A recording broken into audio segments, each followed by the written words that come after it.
नमस्कार. टीममध्ये कधी असं होतं का? काही जण म्हणतात, "अरे, आपण हे काम नेहमी असंच करतो."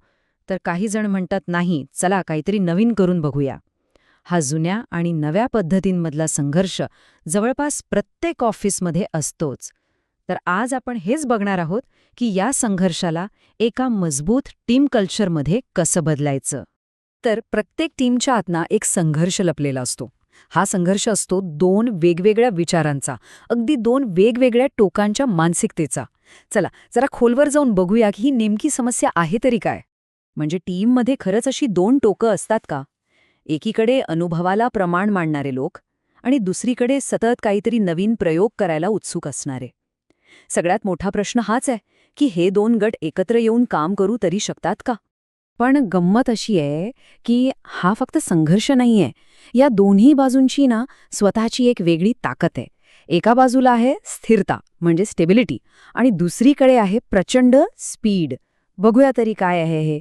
हे बघा, एकदम सोपं आहे. जी जुनी पद्धत आहे ना ती अनुभवावर टिकून आहे आणि हाच अनुभव टीमला देतो स्थिरता, एक विश्वास. दुसरीकडे ज्या नवीन आयडियाज आहेत, जे इनोव्हेशन आहे, ते टीमला एक जबरदस्त स्पीड देतं. त्यामुळे टीम कुठल्याही बदलासाठी तयार असते. म्हणजे बघा, स्थिरता विरुद्ध वेग दोन्हीही किती महत्वाचं आहे नाही का? मग आता करायचंय काय? कुठला तरी एक मार्ग निवडायचा का? नाही, अजिबात नाही.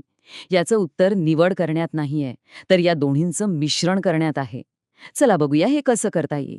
ही गोष्ट अगदी पक्की लक्षात ठेवा. दोन्हीपैकी एक निवडणं हा उपाय नाही. का?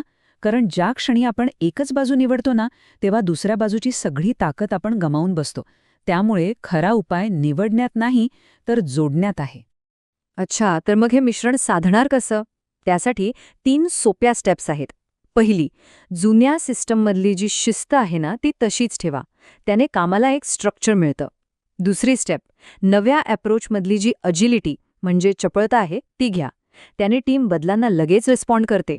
आणि तिसरी आणि सगळ्यात महत्त्वाची स्टेप, टीममधल्या प्रत्येकाची खरी ताकद ओळखा. म्हणजे कुणाचा अनुभव कामाचा आहे आणि कुणाची नवीन आयडिया गेमच बदलू शकते हे समजून घ्या आणि त्यांना एकत्र काम करायला लावा. आणि आता आपण आलोय सगळ्यात शेवटच्या आणि निर्णायक टप्प्यावर. टीम जो मार्ग निवडते त्याचा शेवट काय होतो? एक चांगली संस्कृती तयार होते की फक्त संघर्ष उरतो? तर याचा शेवट कशावर अवलंबून आहे? जुनं की नवं निवडण्यावर? नाही. तो अवलंबून आहे फक्त एका कृतीवर. टीम या दोन वेगवेगळ्या शक्तींना एकत्र आणते की त्यांना वेगळं करते? आणि ह्याच एका ॲक्शनमधून दोन अगदी वेगवेगळे रिझल्ट्स मिळतात. जर अनुभव आणि इनोव्हेशन यांचं मिश्रण केलं तर एक जबरदस्त कल्चर म्हणजे एक चांगली संस्कृती तयार होते. पण जर त्यांना विभागून टाकलं तर हातात फक्त कॉन्फ्लिक्ट म्हणजे संघर्ष उरतो. निवड एकदम स्पष्ट आहे. आणि म्हणूनच प्रत्येक टीमला हा प्रश्न स्वतःला विचारायलाच हवा. आपल्याला एक मजबूत संस्कृती घडवायची आहे की न संपणाऱ्या संघर्षात अडकायचं आहे? याचं उत्तर टीमच्या पुढच्या प्रत्येक निर्णयात दडलेलं आहे. विचार करण्यासारखी गोष्ट आहे नाही का?